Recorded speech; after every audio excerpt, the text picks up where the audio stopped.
Hello everyone, welcome back to our channel. Hope everyone is doing good. In this video, we are going to see how to set up Jenkins on Ubuntu, which is one of the Linux version, and on Windows. Maybe a question would arise as to why on Ubuntu? Well, if you take DevOps infrastructure of most of the teams, more than 90% of them will have their Jenkins running on Linux operating system like CentOS or Red Hat Enterprise Linux or Ubuntu. The reason behind this is Linux comes with great benefits like scalability, flexibility, and easy to install many packages, etc. Also, the security feature of the Linux is a major plus. So, in order to understand DevOps completely, one must have good Linux skills too. With that being said, let's begin.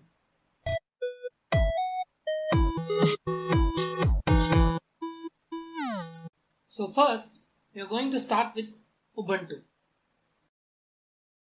If you are already running any Linux version on your local, then you can directly skip to the Jenkins installation step, which is marked in the timestamp. Now, if you are running Windows on your local machine, then there are some prerequisites which needs to be installed in order to launch a Ubuntu machine on top of your Windows machine. First one is Oracle VirtualBox and second is Vagrant. So let's start installing VirtualBox.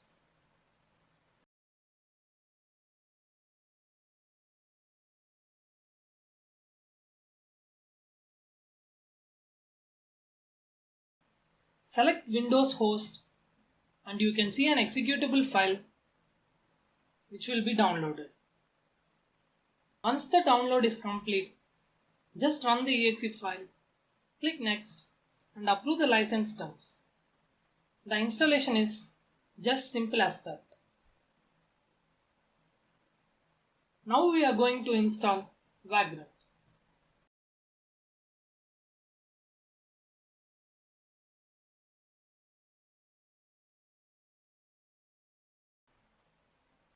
Download the MSI file and follow the standard installation procedure, same as earlier.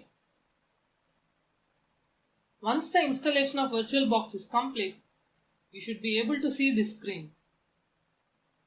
You can see currently we don't have any machines running. If I click add, it will ask me to import an VBbox file. Finding an appropriate box and downloading it is somewhat lengthy. So that's where Vagrant helps us. By running a couple of commands, we can launch an Ubuntu on the VirtualBox.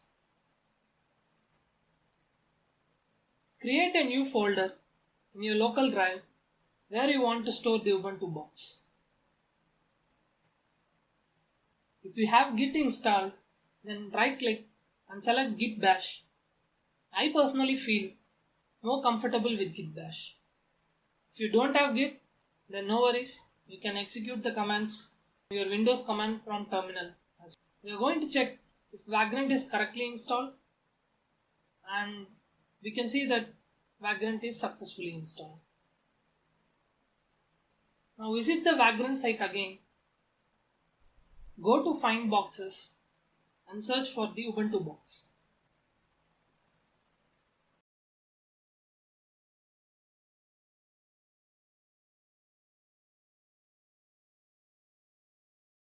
You can switch to a new tab and execute the same commands from your terminal.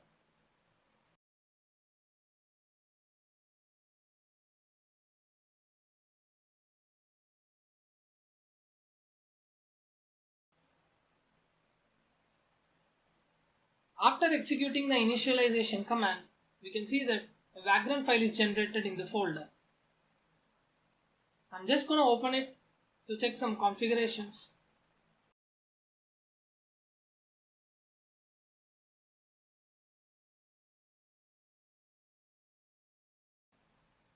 This is one of the configuration which we are going to uncomment and modify the guest port to 8080, and we'll see soon why this is needed. Save the file and exit. Now execute the vagrant up command. As we are bringing up the Ubuntu box for the first time, it takes some time to complete. After the installation is complete, you should see this window which displays all the configurations of our Ubuntu box. Now we will SSH into the box. If we observe the above output, we can see that vagrant user was generated along with the SSH key. Also, this command is easier if we compare with our usual SSH command that we use on our Linux servers. Okay, now we have successfully logged into our Ubuntu box.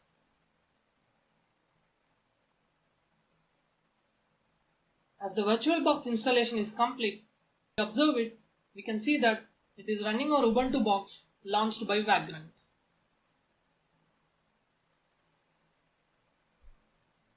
Now to install Jenkins, we are going to follow the official documentation as it is. Here we can see that the minimum requirements mentioned for the Jenkins to run smoothly. Installing Java is mandatory as Jenkins can't run without Java.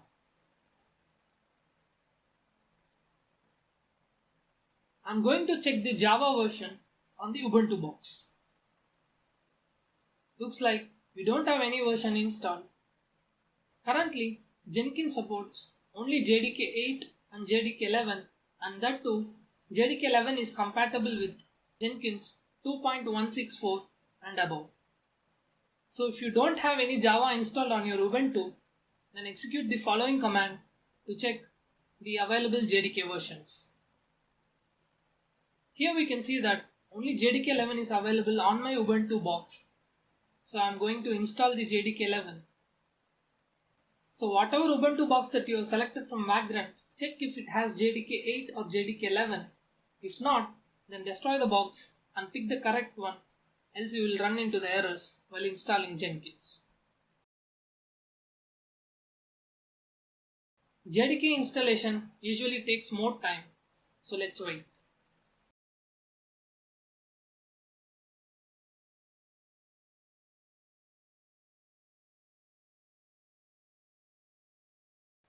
Our JDK installation is finally complete. I'm just checking for the Java version again.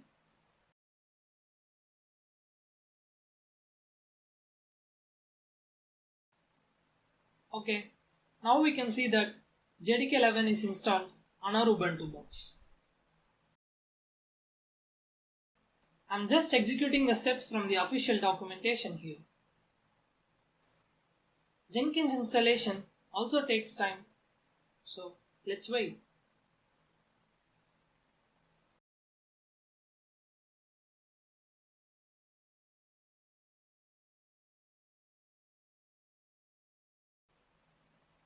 We can now see that Jenkins has been successfully installed.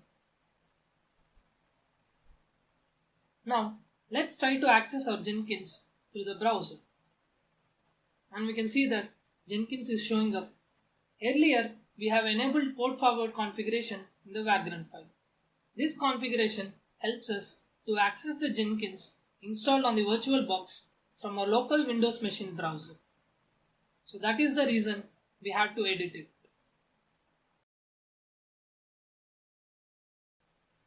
Now let's see how to install Jenkins on Windows. First, we need to check the Java version, and we can see I have Java 1.8 already installed in my local. So I will not be doing any new installation here. I am just going to get the path where the Java is installed. If you couldn't find any JDK on your machine, then download the JDK from the link given in the description. The installation of JDK will be straightforward. Only one thing to remember is, please copy the Java path while installing the JDK because we need it during the Jenkins installation. Also remember to pick correct JDK and Jenkins combination. That is, if you are installing JDK 11, then you should pick Jenkins 2.64 and above. Now I am going to download Jenkins 2.232 from the website and start installing it. Just click on the next.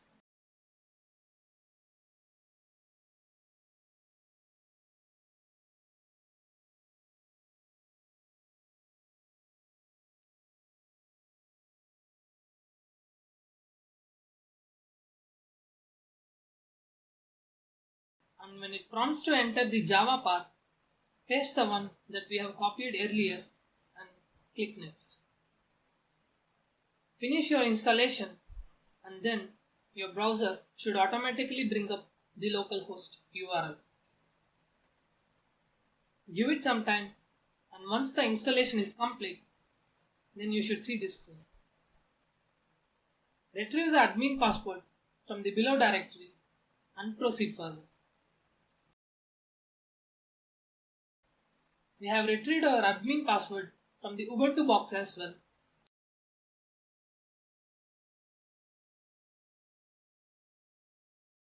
So once the password is authenticated, we can see that the Jenkins prompts for plugin installation.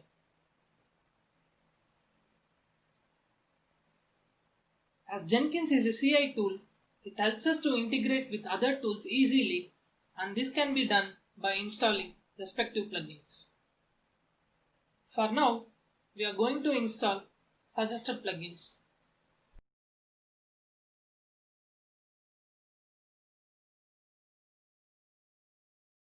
Once the plugins are installed, we can see in the next window which prompts to create our first user. I'm just going to fill out all these details. Now, we can see here that we can modify the Jenkins URL as per our need. Let's complete the setup. And now our Jenkins installation is finally complete and it is running. Let's create our first Jenkins job. We can see that there are different types of jobs like freestyle, pipeline, and others, etc. We will discuss about each of them as we progress through this series. For now, we are just going to build a job which executes a shell command. Select the name for the job.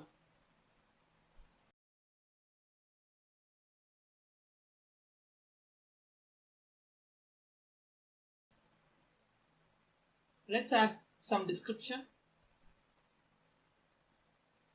Next, we can see SCM, which needs to be configured if we are pulling the code from Git or Bitbucket. We have many build triggers, which triggers our Jenkins job accordingly. Now for the actual build step, we can see we can execute Ant or Gradle or Maven. If we add more plugins, we can see them appearing here respectively. Now let's select execute shell and just print a simple message.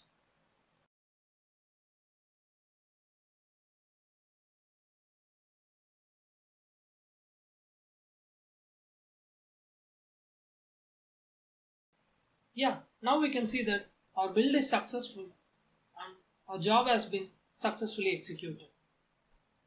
So with this video, we have covered the installation of Jenkins on Ubuntu and Windows and building your first job. Try it out on your local machines, and if you encounter any errors, please reach out to us through the comment section. We will try to address it as quickly as possible. In our next sessions, we will explore more about Jenkins, like building a project by pulling the code from SCM, pipeline jobs, Jenkins administration, etc. If you haven't subscribed to our channel yet, please subscribe now so that you don't miss any of them. See you all next time. Until then, this is Rajesh signing off.